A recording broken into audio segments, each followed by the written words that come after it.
Yon, magandang gabi mga katropa. Andito naman tayo sa ating vlog, yung comment vlog natin mga katropa. Dahil ilang upload din ako ang ginawa ko mga katropa, para makapagpahinga tayo. Kasi wala tayong mga bagong balita. Nag-upload na tayo ng balita ng PBA. At nakarami rin tayo ng mga views mga katropa. 'Di ba? Sabi ko kasi inyo, iba-iba yung laman ng ating vlog. Kasi para, kumbaga, hindi mo nakakasawa na puro politika lang yan. Magka-topic din tayo ng ibang mga bagay, di ba? Tapos, yung dalawang upload ko, yung PBA, tapos, yung dalawang upload ko naman, yung nagpunta ako yung kanina, nagpunta ako sa palengke. Tapos yung isa naman, iba isa ko upload, basta, lang, nagluso. Kaya mga katropa, ngayon, pero sa vlog ito ngayon mga katropa, babalik tayo sa bagong topic ngayon kasi kung alam nyo, di ba kanina, pa rin di patuloy yung Congress sa pagkatanong o pag-imbita kay Vice President Sara. O yun. Pero hindi niya tinapos yung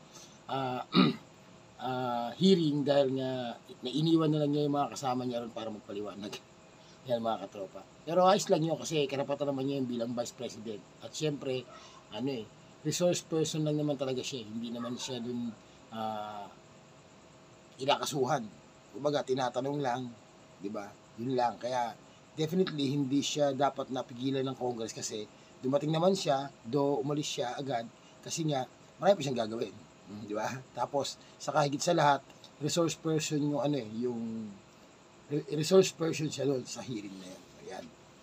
Kahit naman sino, pwede ka naman magpadala ng hindi ka atin, kamukha ni Atty. Harry Roque, kahit na padalan siya ng warrant of arrest ng Senado, hindi niya daw yun kikilalanin. Dahil malayo naman doon sa usapan daw yun bilang resource person. Kaya nagsampa siya ng apela sa Department of Justice o sa Supreme Court para yung Supreme Court ang magpasya kung dapat siyang umatin o hindi. Yan mga katropa. Ngayon mga katropa, pakikinggan natin yung interview kay Vice President Sara Duterte pagkatapos nung hearing nung paalis na siya. Yan mga katropa. Salamat nga. Shoutout nga pala sa ABS-CBN sa pinanggalingan ng aking video. Para po sa inyo at sa inyo kasi. Yes, nabanggit ko kanina sa statement ko, Yan. no, na kapareho lang ito nung nangyari noong nakaraang taon. Noong nakaraang taon, ang drama ay confidential funds. Ngayon naman, ngayong taon naman ito na namang sa Committee on Good Governance. Yan. What you did not take an oath during the interview? Yes, right is. Yan mga katropa, drama daw. Nagdadrama daw yung Kongreso. Kasi noong nakaraang taon daw, yung tinatawag na yung fund na hinahanap nung Congress, 'di ba? Ngayon naman iba naman daw appropriation, hindi ko alam. Pakinggan natin mga katropa. So, kasi nagpadala sila ng rules at pinag-aralan ko yung rules nila. Nakalagay doon sa rules nila na witnesses lang yung mag-uod. Yun. Paulit-ulit na sinabi kanina na resource person ako. So sabi ko, bakit naman ako mag-uod na resource person ang sinabi sa akin? Malaki po ang yan mga katropa. Kasi di ba lahat ng sumasailalim doon sa hearing, di ba, yung congressional hearing, lahat sila nag-o-oath, di ba? Nag-o-oath sila. Pero either resource person ka o witness ka, magkaiba nga naman talaga yung witness sa yung resource person. Siyempre, ngayon, hindi siya pumayag na mag-oath. Kaya, wala magagawa yung Kongreso, di ba? Alright. Magkaiba ng witness sa resource person. Magkaiba daw. Sabi niya mga prelude na to sa yeah. Very obvious. Very obvious yung kanilang ginagawa na napapractice sila kung anong gagawin nila para sa impeachment. Ayun, prelude. Parang hindi ko masabi. parang sinasabi ni Vice President Sara na prelude o nagpa-practice na yung Kongreso para simulan yung ang tawag dito, yung pagtanggal sa kanya. Pagtanggal sa kanya. Sabi niya mga kapatid. Happy yan. Hindi ko masabi yan na mag-prosper or hindi. Pag-mention na, sabihin natin na iniwan na natin sa Congress. Lighter? Kami gusto kayo sa mga binanggit sa privilege speech, yung gagawin nilang basehan for the, sabi nito ay impeachment possible.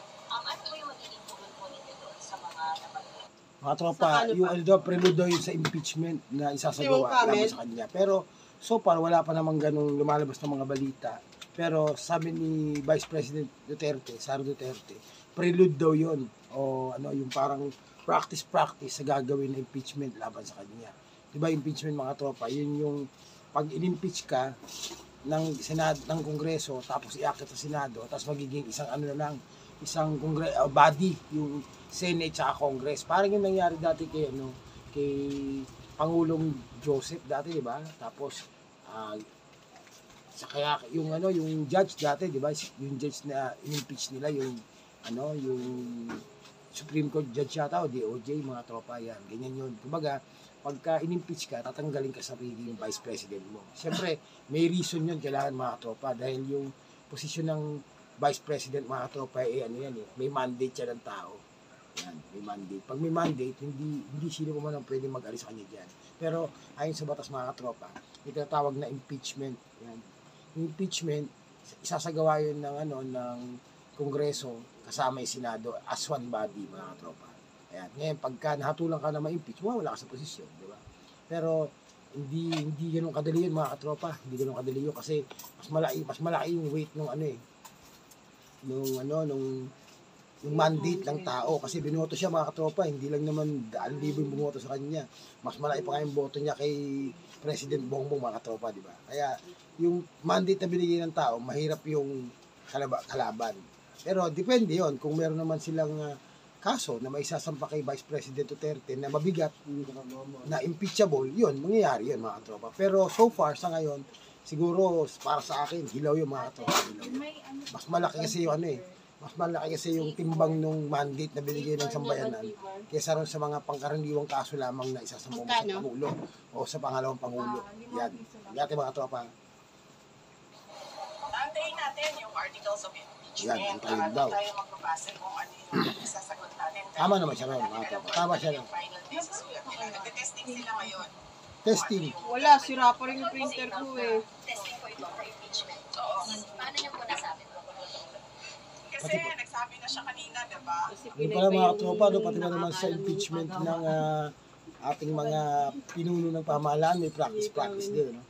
Siguro kung sa practice, pagka medyo maganda yung datingan, tutuloy. Pag medyo alanganin, hindi, no? Practice. Determination of malfeasance, non-feasance, misfeasance. So, ibig sabihin, merong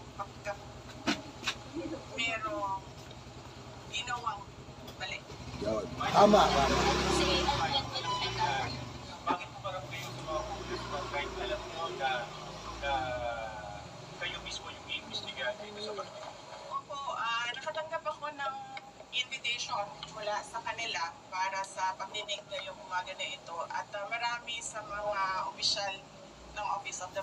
Pero in fairness kay Vice President, umatin siya kasi talagang, kahit ako, in-expect ko talaga na hindi siya darating kasi kamukha nga ni Roque, di ba? Talagang matigas talaga siya na hindi siya atin o hindi siya, sabi ni Atty. Roque, hindi siya akusado. Kumbaga, yung daw kapangyarihan ng Kongreso na warrant of arrest hindi daw yun dapat ibinibigay sa mga taong malayo sa kaugnayan ng kaso.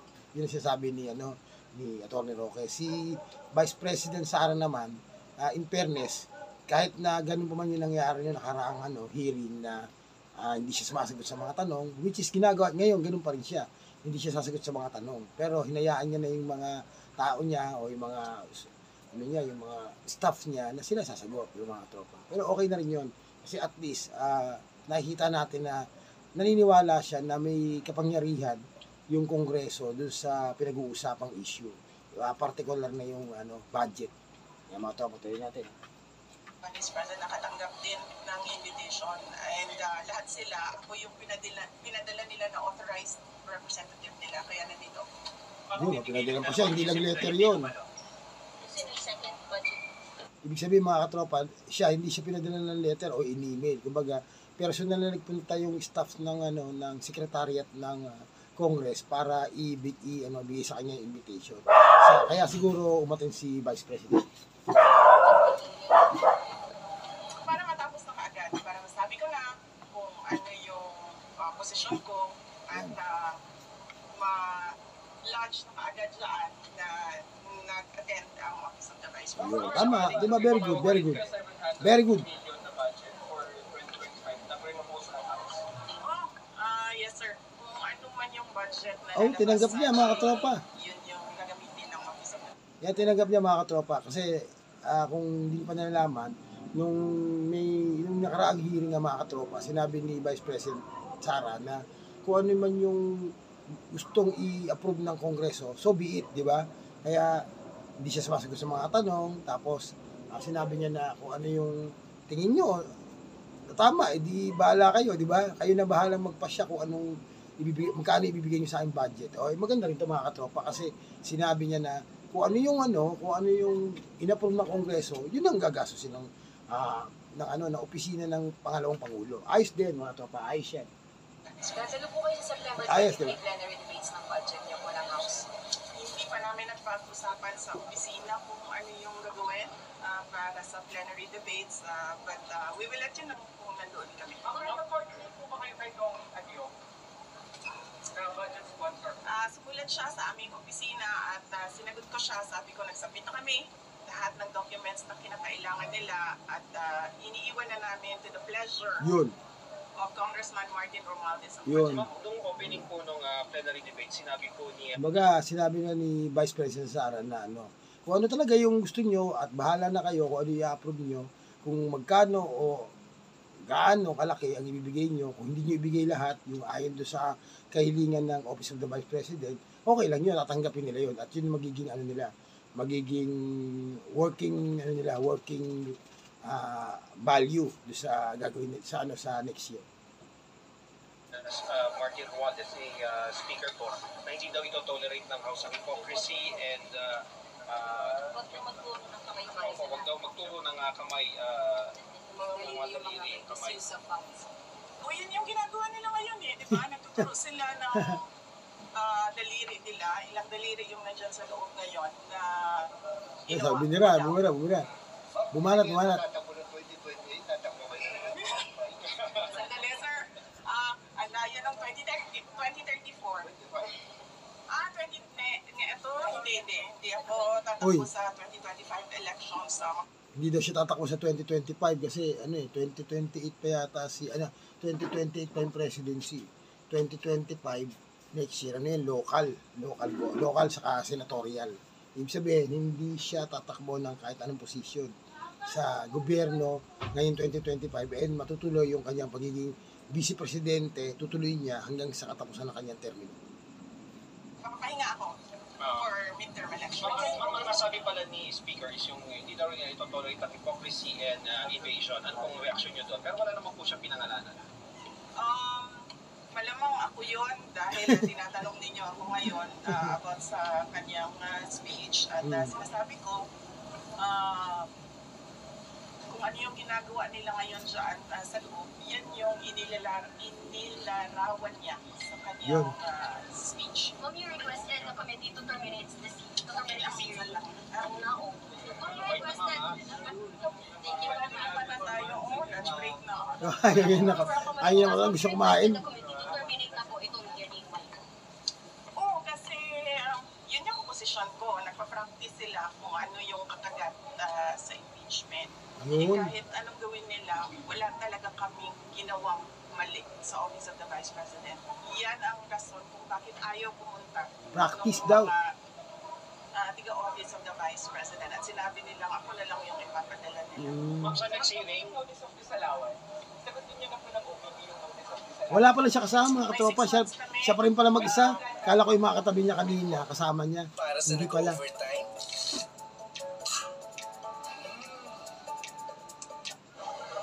I think January ata yung...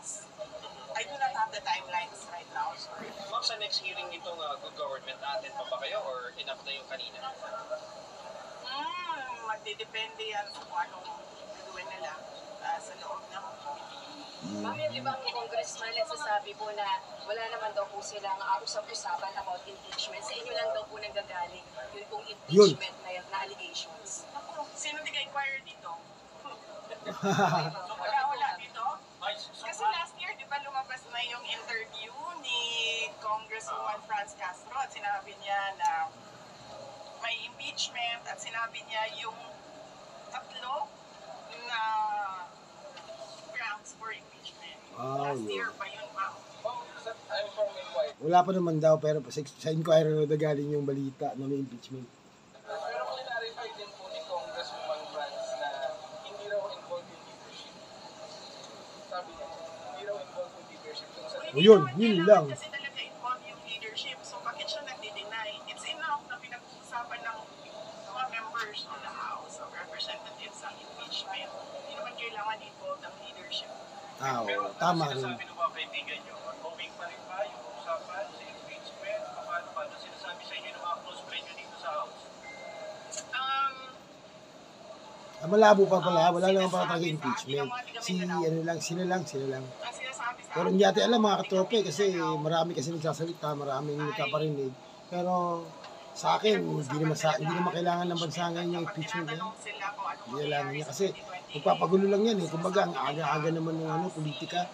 Diba? Hindi naman kailangan gawin yan eh. Kung ano yung ginagawa ng mga nakaupo ngayon, hatulan sila ng bayan pagdating na eleksyon. Kaso, ang problema mga katopa, marami sa Pilipino talaga hindi nag-iisip bago bumoto. Unang-una, nagkakilala lang kami dahil naging running mate kami. So, bago Hindi pala sila kami magkaibigan. naging running mates, hindi na kami nag-uusap. Yung mga katopa, hindi pala sila magkaibigan, magka-running mate lang sila. Ang hirap ng buhay na to. Nagkausap lang kami during campaign at dahil sa trabaho noon, wala na ngayon. Kailan po yung last na Ang kaibigan ko talaga si Senator Amy Marcos. Kilala niya ako since president. Kasi Amy talaga kaibigan niya. Nung nag-tender ako ng resignation, yun yung last na Si Amy, ino naman yung kaibigan niya talaga si Amy. Si Amy yun, si Amy. Marcos magsalita, no? Para sa inyo, ang behalf of you. Baka maayos kaya ito nangyayari dito sa Kongreso. Alam nyo, kasi madami hindi na kilala sa akin, pero mag-share ako konti ng ugali ko. Hindi ako humihingi ng tulong. Alam yan ng tatay ko, naging mayor siya, Oh. naging president siya. Hindi ako humihingi ng tulong talaga. Kaya nga kanina kung nakita ninyo, Kaya nga kanina kung nakita ninyo, lumapit ako kay Congresswoman Gloria Gloria. Arroyo. Sinabihan ko siya, ma'am, huwag ka na magpa-stress dahil dito sa ginagawa nila sa akin. Kaya ko ito. Yung pala binulo niya kanina. Don't stress yourself about it. Yan din ang sinabi ko kay Congressman Makuleta. Sa gitna po ng lahat ng ito, how are you po? How do you feel about what's happening right now? And you mentioning even about the impeachment or yung lawsuit. Iniisip ko lang na kapartiyan ng journey Demokrasya. ko as a government official. Yung lahat ng nangyayari ngayon. Ma'am, sa tingin niyo po may hand si PBBM sa nangyayari dito sa Yan, tanong ka na naman. Wala na ng tanong mo. And the Duterte family. Sa tingin niyo may hand si Pangulo? Ma'am, hindi ko sagutin yan kasi sarcastic yung sagot ko dyan. Kita mo? Kita mo? Kumusta si Vice Pangit ang tanong. President Duterte? Kumusta yung mga advice niyo sa inyo sa nangyayari ngayon maybe? Okay naman ata siya. Yan mga katopa, kitang-kita niyo. Yung nangyari yung narinig niyo pala. At nakita niyo rin sa ating video na feeling ni Vice President Sara Duterte nagpa-practice na yung Kongreso doon sa impeachment na pinaplano nila. Which is hindi pa naman yun talaga maliwanag. Pero sa kanya galing yun eh. Hindi naman natin pwede sabihin na na invento niya lang yun. Maaring may naririnig siya o maaring may nagsasabi sa kanya. Hindi natin alam mga katopa, hindi natin alam. Hintayin natin yung mga susunod na kabanata kung totoo ba itong impeachment na sinasabi ni Vice President. Pero ako, kudo sa akin kasi, kudo sa kanya kasi, hindi ko na-expect na atin siya sa hearing pa. Pero okay din dahil na naipakita niya na talagang mayroon din siyang dahil na hindi niya pa rin pinahiya yung hindi niya pa rin ipinahiya yung Kongreso, matin pa rin siya. Do isa lang pala siya, hindi niya pala kasama mga tropa yung mga kasama niya, yung mga staff niya. Pero yung pag-attend pala mga katropa ay malaking bagay na yun. Diba? Malaking bagay na yun, kapakita na yung ating Vice Presidente ay naniniwala pa rin sa kapangyarihan ng Kongreso. nakabaligtara naman sa ginagawa ni Attorney Roque, na siya naman hindi naniniwala doon sa sinasabi ng Kongreso na warrant niya. Pero si Vice President, naniniwala siya na ang Kongreso ay may kapangyarihan pagdating sa budget na pinag-uusapan. Kung kaya't sinabi niya rin na kung ano man ang budget na ibibigay niyo sa akin o ititira niyo sa akin, tatanggapin ko at yun ang magiging working funds ng Office of the Vice President, which is napakaganda noon kasi pinakita ng ating Vice Presidente na naniniwala siya rin sa kapangyarihan ng Kongreso. Di ba mga katropa? At ang akin lang naman, sana naman, yung mga nasa Congress naman, medyo alalayan din naman nila yung kanilang mga sinasabi. Dahil syempre, tama rin naman yung kampo ni Vice President dahil siya naman ay Vice Presidenteng halal, hindi naman dapat na parang tinuturing na kriminal. Di ba mga katropa? Hindi. Dapat resource person, mga katropa. Dapat witness, di ba mga katropa? Hindi dapat akusasyon ng binabato, lalong-lalo na dito sa ating pangalawang Pangulo, di ba? Siyempre iba to mga tropa. Sabi ko nga sa inyo, malaking bagay yung mandate ng tao. Pagka pinagkatiwala sa inyo yung tao yung posisyon na yan, na sa loob ng 6 taon, medyo bigyan natin ng konting paggalang. Nang paggalang talaga, hindi pala konti, ng paggalang. Diba? Kamukha din ng paggalang na binibigay sa inyo ng mga constituent nyo. Kaya kung sakali may katanungan kayo, kailangan yung katanungan nyo pure, na walang malice intent, diba? Kasi bisan, sa totoo lang mga katropa, may mga congressman din doon sa Kamara, sa ginagawa nilang investigasyon. Mismo parang habang tumatagal yung hearing, parang may mga ilan doon na personal sa kanila yung mga katropa, pinipersonal nila masyado yung issue, na dumarating sa puntos na sinasabi rin nila na nagsisinungaling ka, which is hindi naman talaga dapat gano'n. Kasi nga, as a resource person o witness, hindi naman nila masasabi kung ikay may mali, di ba? Ang korte pa rin ang dapat magpasya kung ikay mali o tama, di ba?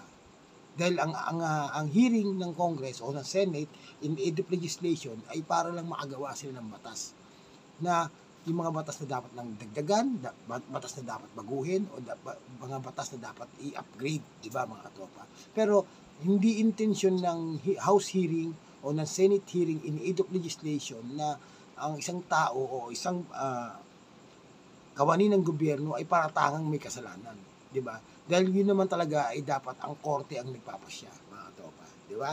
Alright, di ba? Pero hindi dapat dun sa Kongreso na parang sinasabi na ikaw may kasalanan kasi ganito, di ba? Which is, isipin mo ba, pangalawang Pangulo ka, tapos sa buong bansa yun, mga katropa, tapos yung Congress, isang congressman nagre-represent lang ng isang lugar. Pero yun, okay pa rin yun kasi yung mandato Pero mga katropa, marami ring mga congressman, mga katropa, yung mga party list, di ba mga katropa? Minsan, mas matapang pa yung mga party list na congressman sa mga totoong congressman. Hindi, totoo rin congressman yung mga katropa. Doon sa mga congressman na may area of responsibility, di ba mga katropa? Kaya minsan, akin lang naman, hindi ko pinapamalian ko sila. Sasabi ko lang, may mga tanong na dapat itanong sa House hearing in aid of legislation. May mga tanong din na dapat ang korte na nagtatanong, di ba? Hayaan nyo ang batas ang gumulong.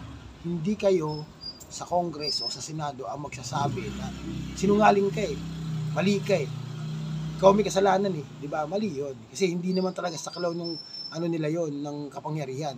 Magkatanong lang sila, kung hindi sila satisfied sa sagot mo, hindi sila pwedeng magsabi na mali ka. Kung satisfied sila, hindi sila magsasabi na tama ka, di ba? Ganun, para in aid of legislation nga yung mga katanungan ay sasagutin, pero hindi dapat sabihan na may kasalanan. At hindi sila dapat ang nagpapasya, mga tropa. Na hindi nga sila magpapasya, pero sinasabi nila, mga salita nila, parang hinahatulan nila yung tao na resource person o witness. Yung mga tropa, tandaan natin na yung Senate investigation saka yung congressional investigation in aid of legislation po. Ginagawa nila yon para makagawa ng mga bagong batas, maayos ang mga luma ng batas, ma-repeal ang mga dapat i-repeal na batas para mas maging moderno at maging ayon sa panahon natin. Yun po ang talagang yung talagang dahilan kung bakit may hearing in aid of legislation. Yan po ang totoong dahilan niya. At hindi para akusahan ang sino pa man na parang korte. Alright mga katropa, maraming salamat sa inyo. Muli, ako na naman inyong mga kasama, ang inyong boses na mga tindero. Yes, di ba? Okay, mga katopa, maraming salamat sa inyong pagsubaybay. Kung nakarating man kayo sa dulo ng aking vlog, sana i-consider nyo rin naman yung mag-subscribe, tapos mag-like, share din kayo para lumaki ang ating community, mga katropa. Alright, subscribe, like, and share. Tulong niya, mga katropa, para lumaki ang ating community. Alright, di ba, mga katropa? Huwag makalimutan yan. Tapos, i-click nyo rin yung notification bell para tuwing upload ko ay manonotify kayo para magsama-sama tayo sa mga topic. Isa pang susunod na mga topic, mga katropa. Alright, maraming salamat. Hanggang sa muli, salamat sabi ko sa inyo, Pabu.